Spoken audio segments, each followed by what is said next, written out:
So 2025 is coming to a close, and the Kingdom Hearts community is about 7 centimeters away from being admitted to the insane asylum. Most would agree that the past few years for the Kingdom Hearts franchise has been the quietest, darkest, and gloomiest of the series' history. Though this year did provide us with a long-awaited next look at Kingdom Hearts 4 in the form of 7 JPEG images, which was fucking awesome. Finally some food! Even though Square Enix dropped this as a form of damage control. But today, I want to take us back in time. I want to reminisce about times that were a little bit fonder.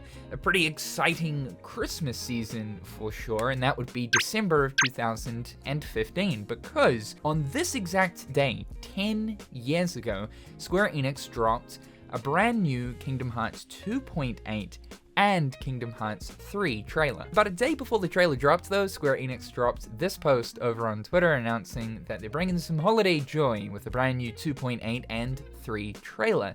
The perfect way to get everyone excited for the holiday season. Throughout Kingdom Hearts 3's promotional cycle, this is still one of those core memories that stick with me because this was still very early on.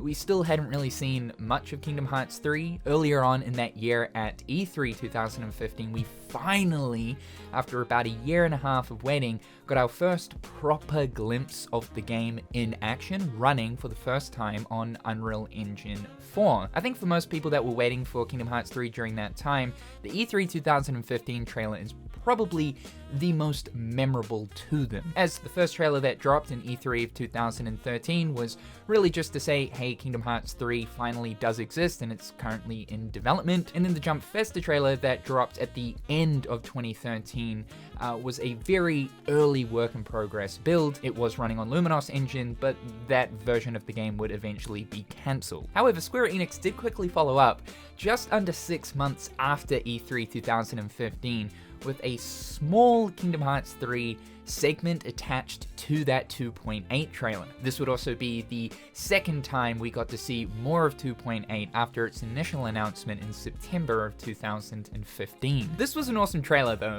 This is the first time we got to see HD versions of Riku, Kairi, and Mickey, including Yen Sid right here.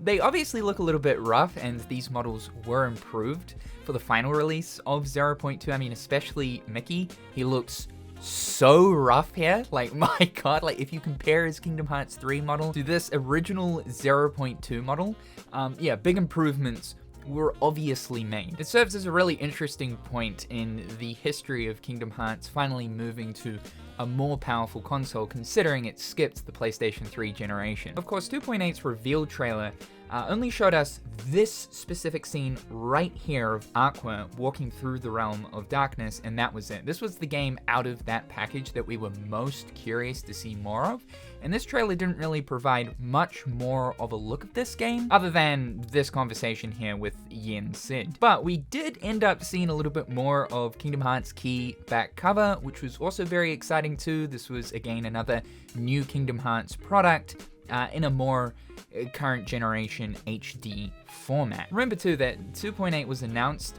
during the initial years of Kingdom Hearts Key's birth, so the world and the lore and the characters of Kingdom Hearts Key at this time was still incredibly new and fresh, and it was exciting to have this brand new era of Kingdom Hearts set so far back in the past, acting as a precursor to the series. So really anything that was coming out to do with Key at the time was super exciting stuff. And of course, to see more of Dream Drop Distance in glorious HD here was also a very exciting thing too.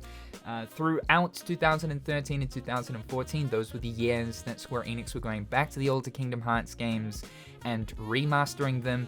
Of course, after 2.5 released, a lot of us were like, alright, well, the only game that needs to be remastered now is Dream Drop Distance. How exactly is Square Enix going to do that? Considering that 1.5 and 2.5 are packages of 3 different Kingdom Hearts titles. Are they going to make a standalone HD release of Dream Drop Distance? And I don't think any of us were expecting another Kingdom Hearts remastered package, especially to be titled 2.8. That was one of the most ridiculous times in the Kingdom Hearts franchise. Because remember, people have been waiting for Kingdom Hearts 3 for a long ass time, and we finally thought, okay, after 2.8, it's Kingdom Hearts 3's moment to shine, only to get the news that Square Enix decided to inch, only ever so closer to Kingdom Hearts 3 with one more roadblock in the way, 2.8.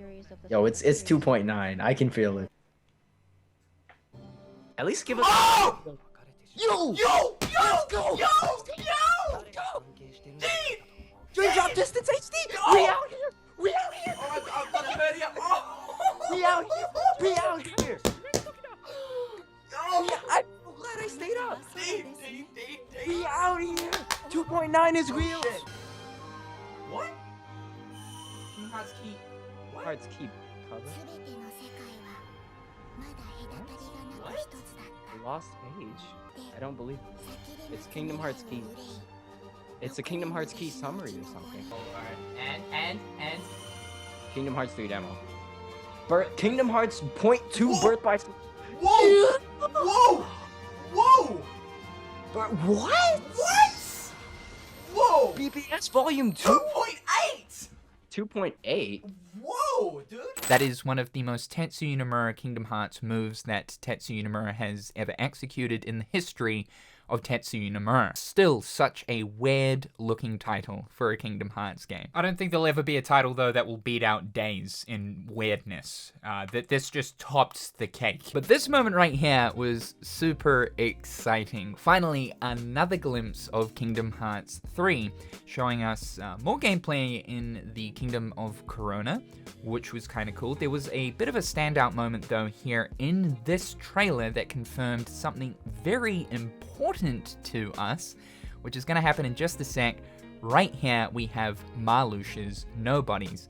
Now at the time, this was the very first confirmation of Nobodies, but also a Nobody that seems to be resembling Marluxia. So it sort of soft confirms that Marluxia would be back for Kingdom Hearts 3, acting as one of Xehanort's true Seekers of Darkness. This scene too was amazing as well, like just looking at the visuals, that close up there of the flow motion with the air stepping going on. I remember just being completely infatuated with this gameplay, looking at how colorful and vibrant and just fresh this game was looking at the time. But Twilight Town here, we got to see a more polished version compared to the gameplay we saw at the end of 2013. What was pretty standout about this Twilight Town gameplay though is, if you can see right here, you can actually see like the level is very much half-baked.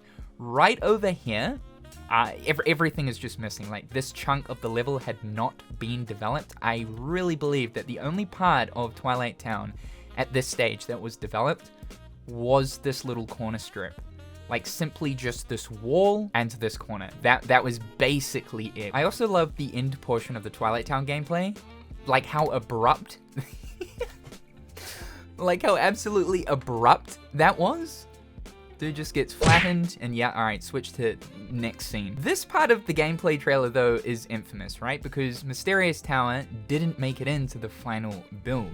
This was also the reveal of another attraction flow ride, which at the time was simply just known as Shooting Ride, but this would be Blaster Blaze. Speaking about the Mysterious Tower though, like it makes me think, did Square Enix truly intend to have this as a playable portion in Kingdom Hearts 3, or more so was it because at the time Square just hadn't developed many areas for the game, but Mysterious Tower had been finished, so screw it, let's just chuck Sora into this environment, spawn some enemies, and gather more footage for the trailer. I kind of do think though that it was intended to be a playable space, because like the bushes, for instance, all have like wind animations going on. It's kind of hard to notice, but it makes me think that it may have been connected to perhaps one of the original concepts or progression routes of Twilight Town originally. The trailer still ended off with now in development, which killed collectively all of us, and it wouldn't be until 2017 that the next Kingdom Hearts 3 trailer would come. There was nothing that came out in 2016. The thing is, although the wait for Kingdom Hearts 3 felt long, painful, and strenuous, you know, there was still stuff coming out. There was content that was dropping that created conversation, excitement, and hype, albeit at the same time, there was a little bit of trailer fatigue there, I think, especially by the end of 2017, with no real clear release date in sight. But between the remasters that released from 2013 to 2014, and then we had 2.8 that was originally supposed to come out in 2016 but came out at the beginning of 2017. And then the mass amounts of Kingdom Hearts 3 trailers that released from 2013 all the way up to 2019. There was so much content there where it felt like we were never going without. Which is why I keep reiterating that, you know, the Kingdom Hearts 4 marketing cycle is so different. It's very obvious that Square Enix want to handle it the polar opposite compared to how Kingdom Hearts 3's was handled. But man, it's hard to believe that that looking at this specific trailer here for 2.8 and Kingdom Hearts 3, that was 10 years ago. I mean, where does that time go? At this time, I was 18 years old. I was pushing 20, bro. Now I'm 28 years old, pushing 30, bro. How incredible would it be if Square Enix decided to do another one of these bad boys? Excitement post. Honestly though, while the Kingdom Hearts 3 promotional cycle was definitely painful at times, it's funny to look back on that period of time in hindsight compared to where we are now. Because while we did bitch and moan about those years leading up to release, man, they were so much fun. Like how the community would just collectively come together and chit chat about, you know, their thoughts on this aspect and that aspect, about the trailers over the years. Hands down, like the fondest memories I have of my time here on YouTube. And after all, it was thanks to that promotional cycle that I was able to make a small name for myself here on the platform. I'll never forget those years. Now look, I'm sure that once the Kingdom Hearts 4 marketing cycle, whenever that might be, finally does kick off, we will be brought back to times like the Kingdom Hearts 3 ones. For me, and I know most of you guys, there is truly no other video game hype quite like Kingdom Hearts. When new systems are being revealed, new worlds, new features, new characters, a little bit of story stuff being mixed into, you know, hopefully they just kick back and chill with like the stuff they show in relation to the story this time around. But man, I cannot wait. Anyway, I thought we'd take a trip down memory lane just because this is one of my fondest memories of the Kingdom Hearts 3 promotional cycle. I'd love to know though, what is one of your favorite Kingdom Hearts 3 trailers out of the mass amount that we've received? I'd love to know. Thank you so much for tuning into today's video. Be sure to slippity slap that like button and subscribe if you haven't already. Shout out to my wonderful patrons and YouTube members. I hope you're all having a fantastic day and we'll talk again real soon.